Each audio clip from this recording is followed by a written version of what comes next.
Pemirsa, kita berjumpa kembali dalam program Save Our Nation bersama saya, Saur Huta Barat. Tamu kita malam ini adalah Gubernur DKI Jakarta, Fauzi Bowo. Bisakah Jakarta bebas dari banjir? Bisakah Jakarta tidak macet? Bisakah Jakarta menjadi megapolitan yang membanggakan? Semua itu akan kita tanyakan dengan terus terang dan tidak boleh ada dusta di antara kita.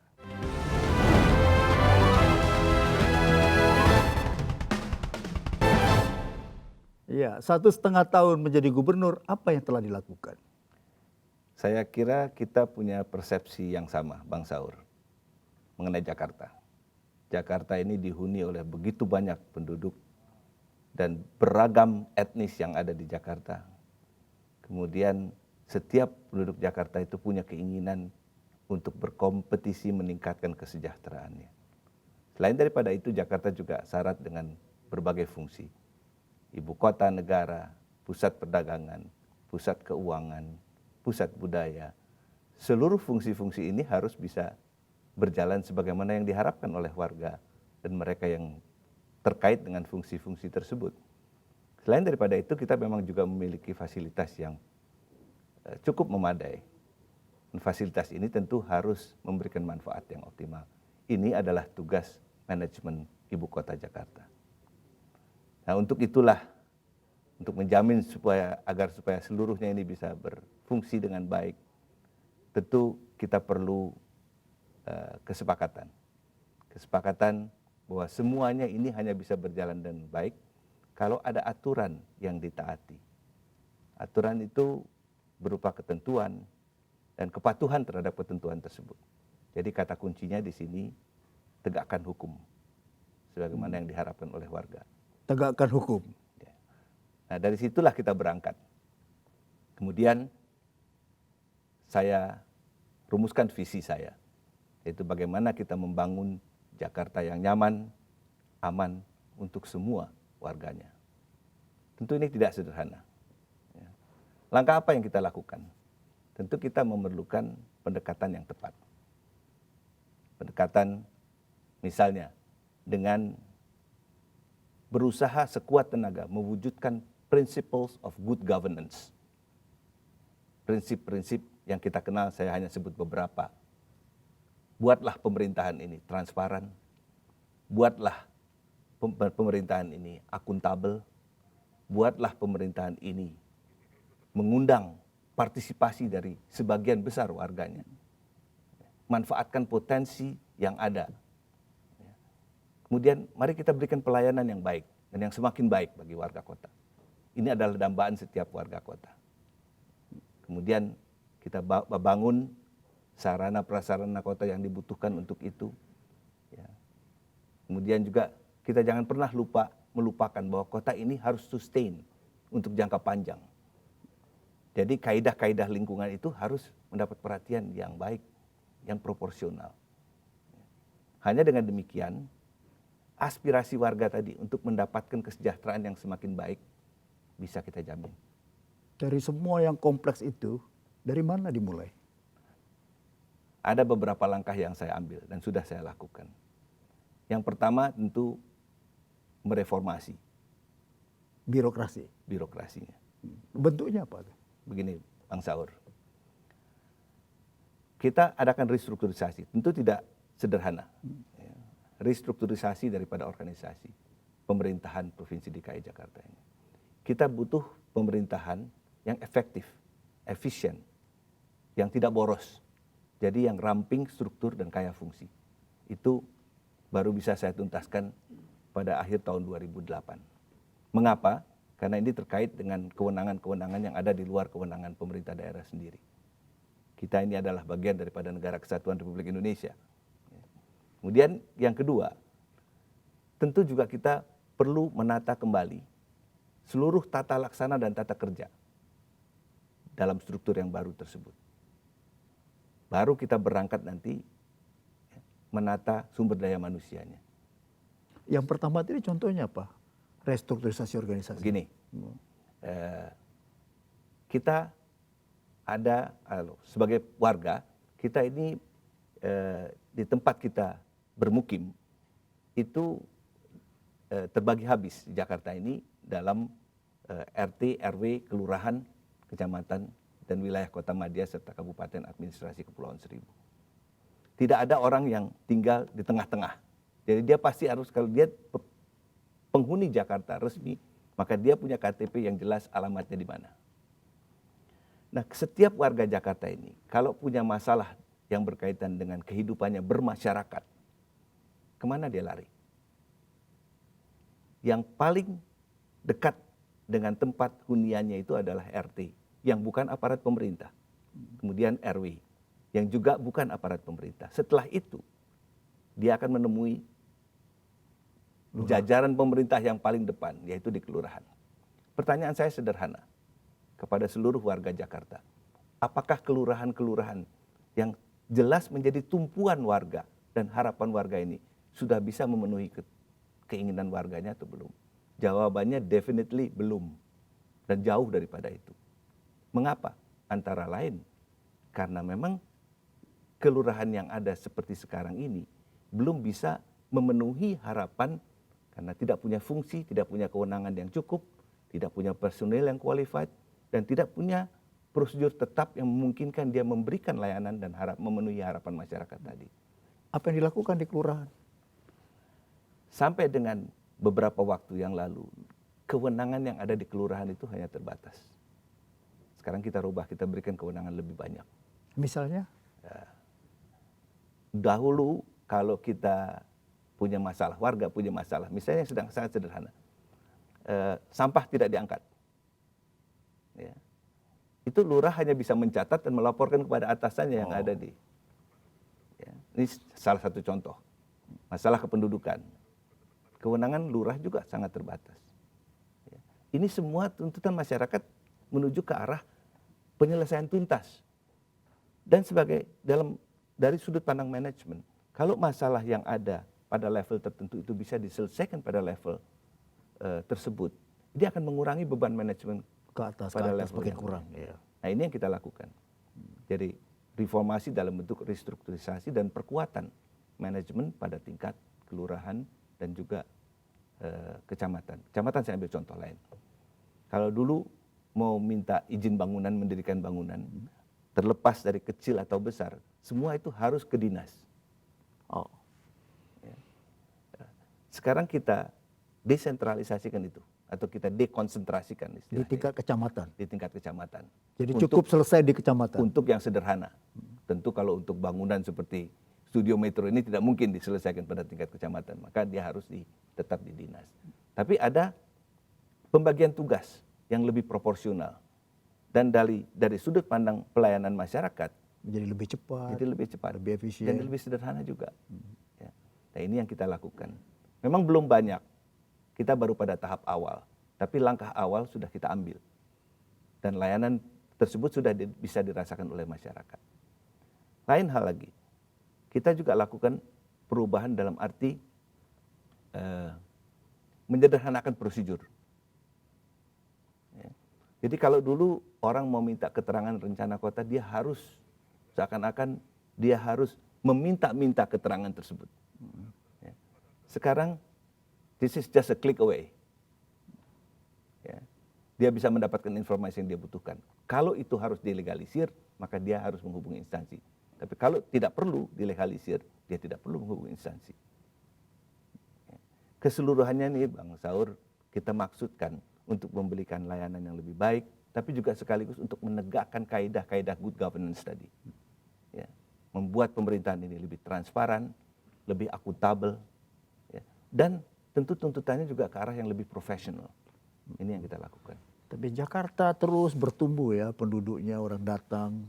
Bahkan kita Jakarta ini kita lihat kota terpadat di Asia ke-6. Betul. Ya. Ya, dari kepadatan saya kira. Dari benar. kepadatan Ya, ya. ya. Dengan jumlah seperti ini, tidakkah makin lama tetap makin berat? Saya ingin merespon dengan beberapa referensi. Padat, yes. Ya. Tapi kepadatan itu tidak harus bermuara pada ketidaknyamanan. Kalau saja pengaturannya itu baik. Kembali kepada manajemen ini. Ya. Yang kedua, kembali kepada apa yang saya katakan tadi, yaitu tertib aturan. Ya. Kita bisa memenuhi studio ini dengan kapasitasnya 1.000 orang. Katakanlah 1.000 orang. Ya. Tapi kita juga bisa memaksakan ruangan ini untuk 5.000 orang. Kenyamanannya kan berbeda. Berbeda. Nah ini yang saya maksud. Dengan penataan dan tertib, mengikuti tertib aturan tadi, insya Allah kita akan bisa tetap menjadikan Jakarta ini kota yang nyaman. Baik, pemirsa, kita akan lanjutkan dengan persoalan yang sangat populer tentang transportasi dan kemacetan.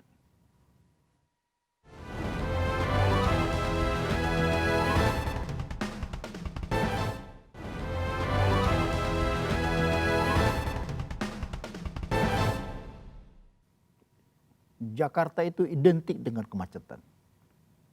Gimana kita ngatasin ini? Bang Saur, saya ingin menyampaikan atau mengawali penjelasan saya ini dengan suatu angka yang namanya road ratio. Road ratio itu perbandingan luas wilayah dengan lahan yang digunakan untuk jalan. Ya. Di Jakarta itu hanya 6,26%. 6,26%. Dari luas Jakarta yang 657 km persegi ini. Rasio idealnya berapa? Untuk Jakarta idealnya itu 14%. Oh, jauh dari separuh. Jadi belum sampai separuhnya kita. Contoh kota lain, Singapura itu 12%. Ya. Kemudian Tokyo itu 22%. Paris itu 24%. Jadi kita jauh tertinggal dibandingkan dengan kota-kota besar lain. Ini baru satu indikator. Baru dari rasio. Rasio saja. Jalan dengan luas. Luas jalan. Ya. Yang kedua, di Jakarta ini ada jumlah kendaraan yang luar biasa banyaknya. Yes. Tahun 2008 akhir itu ada 3,7 juta sepeda motor yang tercatat di wilayah ibu kota Jakarta. Ditambah dengan 2,3 juta kendaraan roda 4. Oh. Itu saja sudah 6 juta ya. Ya. Kurang lebih 6 juta. Ya. Kalau kita lihat lagi, perbandingan antara yang pribadi sifatnya dan yang umum, ini lebih mengkhawatirkan atau lebih prihatin lagi. 94% dari jumlah yang saya sampaikan tadi adalah kendaraan pribadi. Hanya 6% kendaraan umum. Hanya 6%. 6% kendaraan umum. Jadi dari jumlah kuantitas kendaraan saja, ini sangat sedikit yang untuk kepentingan umum. Dan kalau kita lihat pertumbuhan kendaraan di Jakarta, rata-rata per tahun 11%. Betul. Pertumbuhan panjang jalan tidak mencapai 1%. Betul. Itu sangat tepat. STNK tiap hari ada 138 pengajuan STNK baru. Itu betul, bahkan saya bisa tambahkan data itu dengan data terakhir bahwa di Jakarta itu rata-rata setiap hari ada 240 mobil baru. 240. Ya.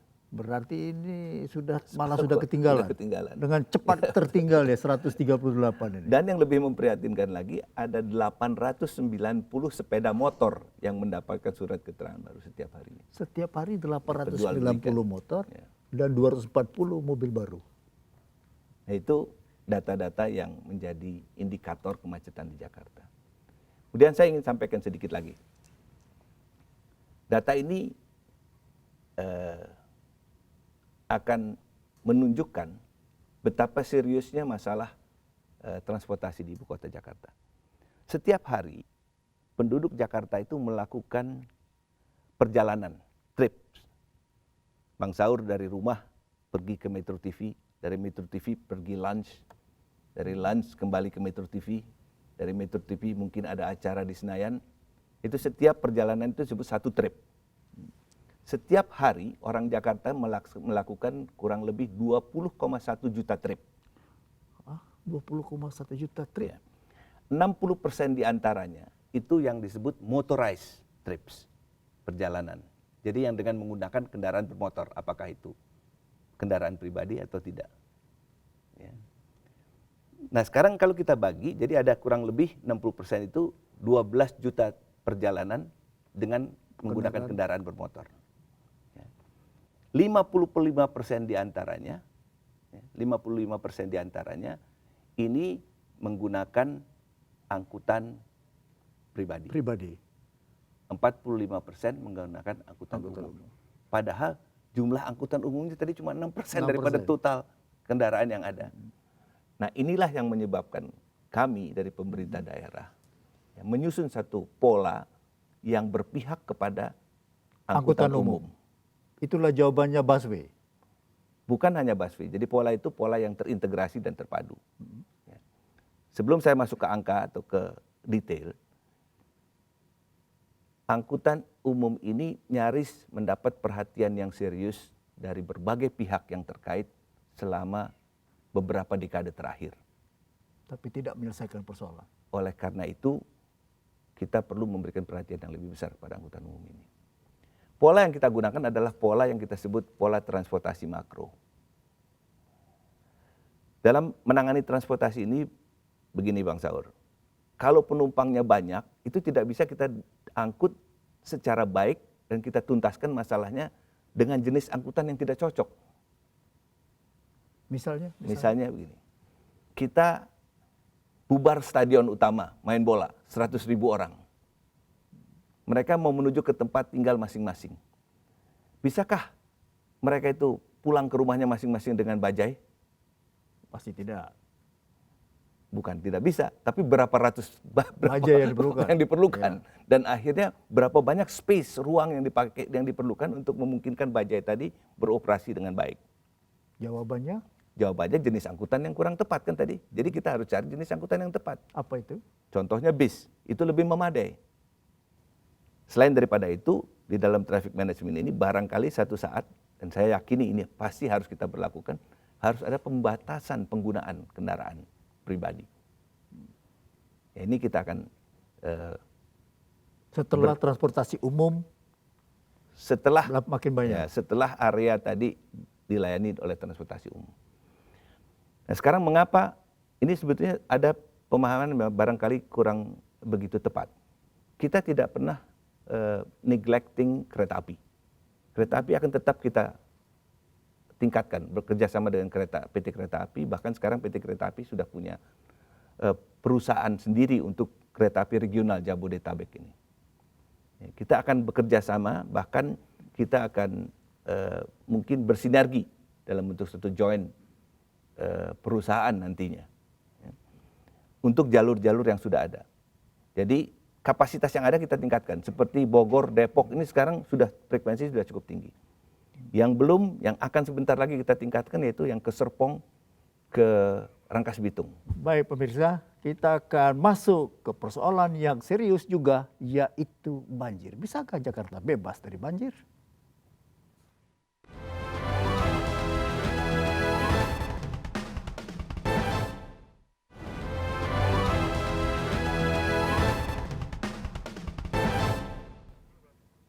Bisakah Jakarta bebas dari banjir? Banjir ini memang merupakan ancaman warga Jakarta, bagi warga Jakarta sejak Jakarta ini didirikan. Jadi sejak zaman Sultan Fathahilah sebetulnya. Faktor penyebabnya ingin saya garis bawahi sedikit. Yang pertama memang sebagian cukup besar, 40% dari dataran rendah Jakarta ini ada di bawah permukaan air laut. Di bawah permukaan air laut. Ya. Atau di cekungan lah, katakan begitu. Kemudian ada 13 sungai yang mengalir dari gunung ini, pegunungan ini, menuju ke laut yang melewati daerah khusus ibu kota Jakarta ini. Curah hujan kadang juga cenderung tinggi, tidak hanya di Jakarta, karena ada keterkaitan dengan sungai-sungai tadi, maka kalau seringkali di Jakarta kita alami, di Jakarta terang benderang, tapi di puncak hujan, kita kena. Akibatnya ada beberapa daerah yang tergenang di sini. Dan selain daripada itu, saya ingin menggarisbawahi beberapa hal yang menyangkut kepentingan kita bersama, yaitu disiplin warga. Kembali kepada apa yang saya sampaikan tadi, untuk menggunakan tata ruang dengan benar, ya, untuk memenuhi peraturan dan ketentuan yang berlaku, ini masih rendah. Tidak membangun di bantaran sungai, Membuang sampah. tidak membuang sampah sembarangan. Ya, satu contoh, Bang Saur, setiap kali banjir, itu di pintu air Manggarai itu berubah menjadi pintu sampah. Ya, dan untuk mengangkat sampah tadi, ini adalah pekerjaan yang mubazir. Kita kadang-kadang perlu sampai 15 truk satu hari, 20 truk Hanya untuk ambil hanya untuk sampah di ambil pintu sampah air. itu saja. Nggak diambil tambah banjir. Ya, dan ini berakibat ke hulu, ke arah hilir ini berakibat yang tidak menyenangkan. Ya. Jadi ini hal yang sangat penting saya kira. Kemudian disiplin warga dalam apa? Dalam ini tidak menguruk. Sungai itu jadi semakin sempit semakin hari.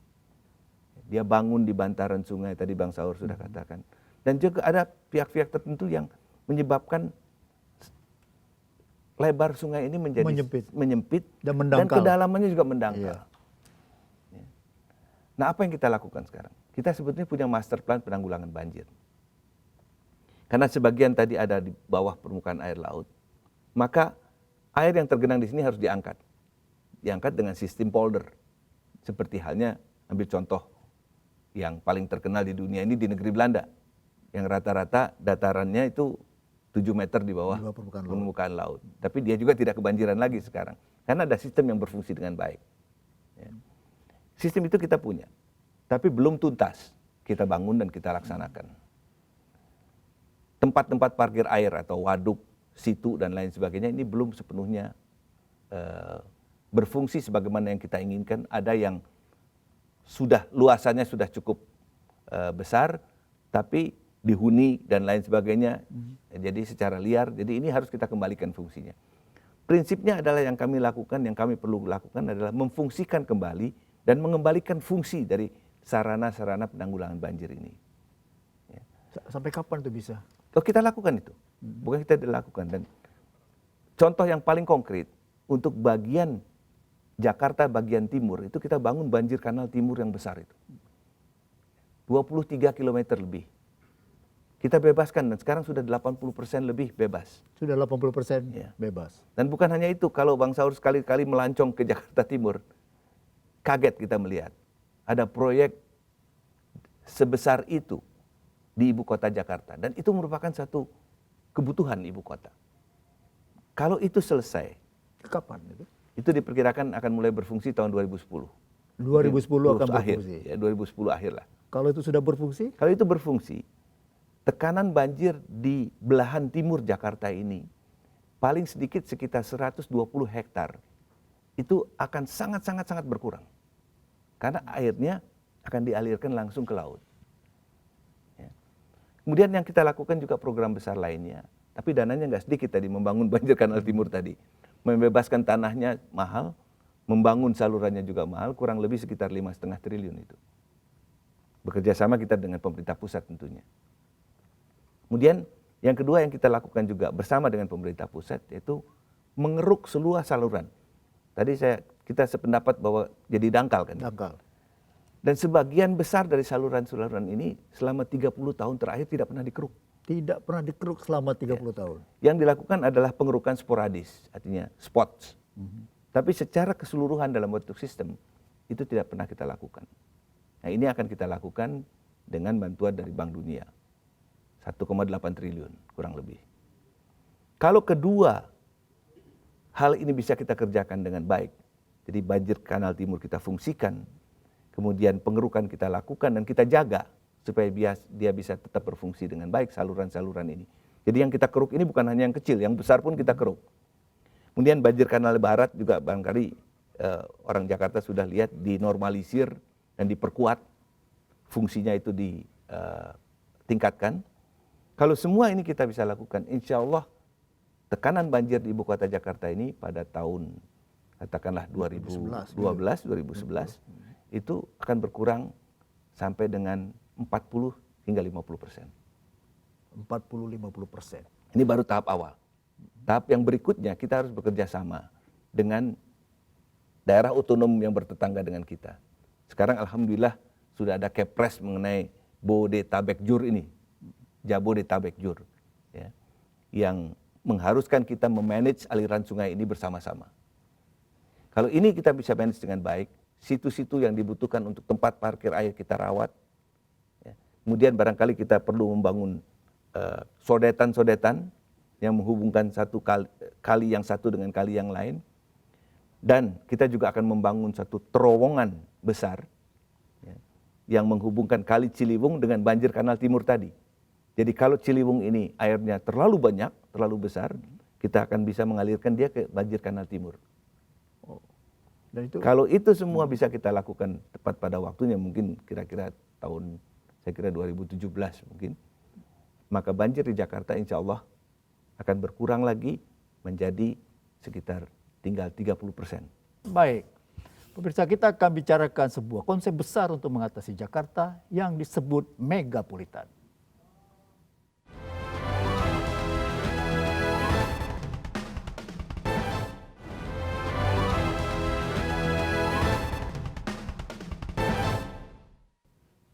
Megapolitan adalah konsep yang diharapkan dapat menyelesaikan masalah Jakarta yang multikompleks.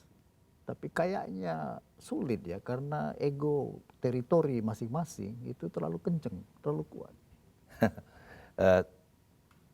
Pengamatan tadi sangat tepat. Saya ingin mengawali dengan memberikan gambaran apa sih yang dibutuhkan supaya perencanaan wilayah terpadu, terintegrasi yang seperti yang sekarang ini kita kenal dengan megapolitan konsep itu bisa efektif. Megapolitan atau konsep seperti ini, konsep pembangunan dan pengembangan wilayah ini mengkaitkan berbagai komponen stakeholder yang sangat dibutuhkan untuk efektivitasnya pola pengembangan seperti ini adalah mindset yang benar. Mindset yang bagaimana?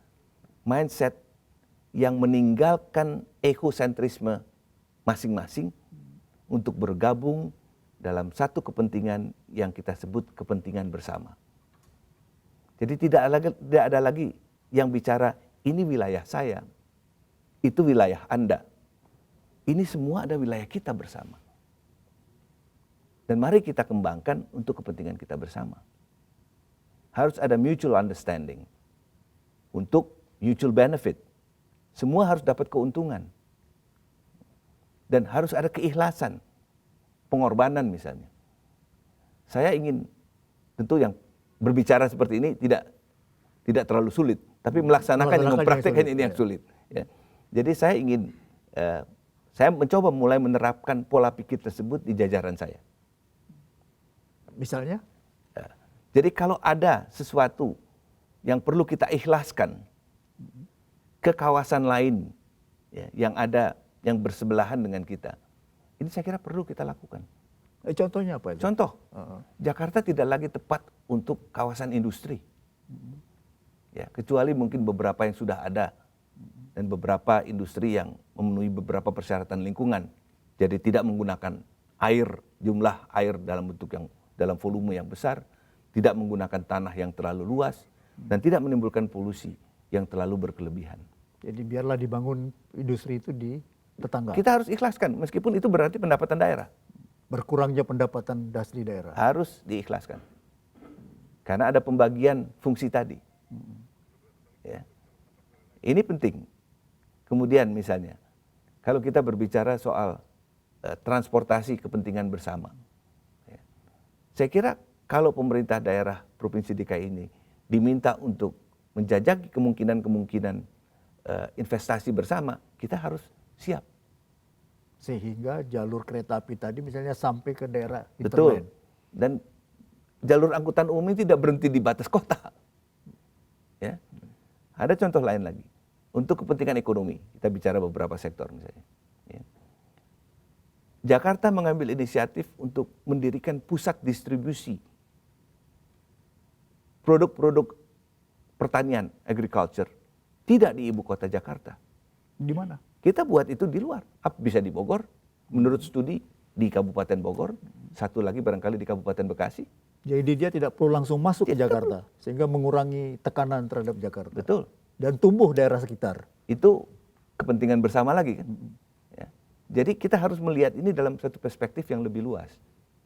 Sudah dimulai bicarakan ini semua dengan. Kita sudah mulai merintis pembicaraan itu. Memang tidak bisa terlalu cepat karena ini memerlukan mindset yang tepat. Ada lagi Bang Saur barangkali yang penting. Pada akhirnya gagasan yang baik ini kan harus berupa produk keputusan politik. Ya. Ya kan? Ya. Nah oleh karena itu partai-partai politik yang berkuasa di masing-masing daerah otonom ini juga perlu mindset yang sama. Perlu mengerti ini Memahami megapolitan. kepentingan ini ke depan. Ya. Nah, sehingga di DPRD bisa diambil keputusan politik betul, untuk mendukungnya. Dan tidak hanya di DKI Jakarta, di setiap kabupaten ini harus ada keputusan yang sama. Yang paling krusial begini, kalau tadi kita bicara yang banyak benefitnya. Sekarang kita bicara yang mungkin dinilai oleh sebagian warga atau sebagian stakeholder ini merugikan. Misalnya tempat sampah. Sekarang yang ada di Bantar Gebang, tanah itu sudah kita miliki 15-20 tahun yang lalu bahkan. Sebelum Bantar Gebang berkembang seperti sekarang. Ya. Sekarang itu menjadi sorotan dari berbagai pihak. Sehingga pemerintah daerah menyadari itu. Kami menyadari itu. Dan kami segera merubah itu menjadi tempat akhir pemrosesan sampah yang menggunakan teknologi tinggi. Ya sekarang untuk sementara waktu memang masih merupakan hal yang tidak disukai dan tidak menyenangkan. Tapi hal ini dibentukkan, jadi itu tempat sampah itu kan tidak hanya untuk Jakarta. Siapa saja boleh saja memproses sampahnya di situ, asal sesuai dengan kriterianya kan. Sebagai pusat pengolahan sampah nantinya. Betul. Ya, seperti itu harus melihat kita. Jadi Bekasi sendiri memanfaatkannya bisa? Oh bisa, itu tidak tertutup, tidak eksklusif untuk sampah dari Jakarta semata-mata. Jadi justru untuk kepentingan bersama. Kita bekerja sama dengan Bekasi sekarang membangun satu processing plan. Sudah dirintis atau sudah? Sudah akan dimulai dalam waktu tidak terlalu lama. Tendernya sudah selesai. Kalau ide memindahkan ibu kota negara? Saya tadi awali penjelasan bincang-bincang kita tadi dengan multifungsinya kota Jakarta kan. Sebagai fungsi administrasi pemerintahan pusat? Saya kira ke depan kita harus memperhitungkan itu. Misalnya tiru Kuala Lumpur dan... Tapi ini memerlukan dana yang tidak sedikit.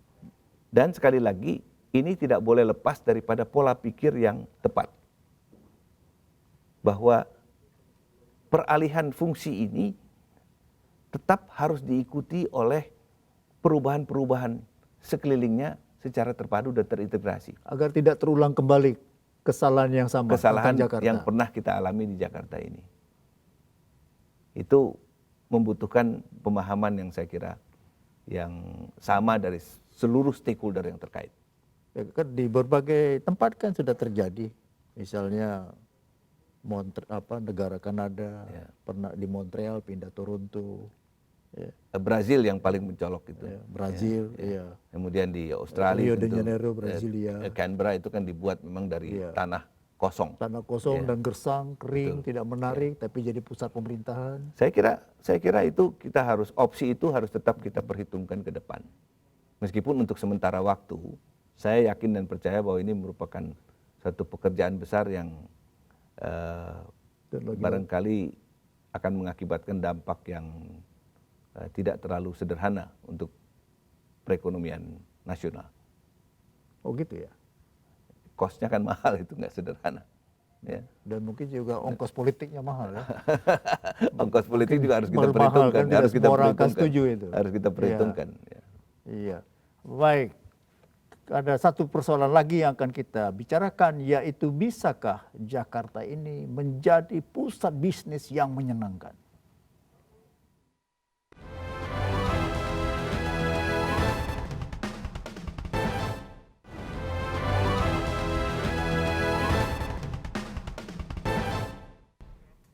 Salah satu ciri kota modern, kota bisnis, bahkan juga sebagai kota yang mengembangkan ilmu pengetahuan, itu adalah bebasnya, gampangnya orang memakai internet, yaitu menjadi kota cyber city.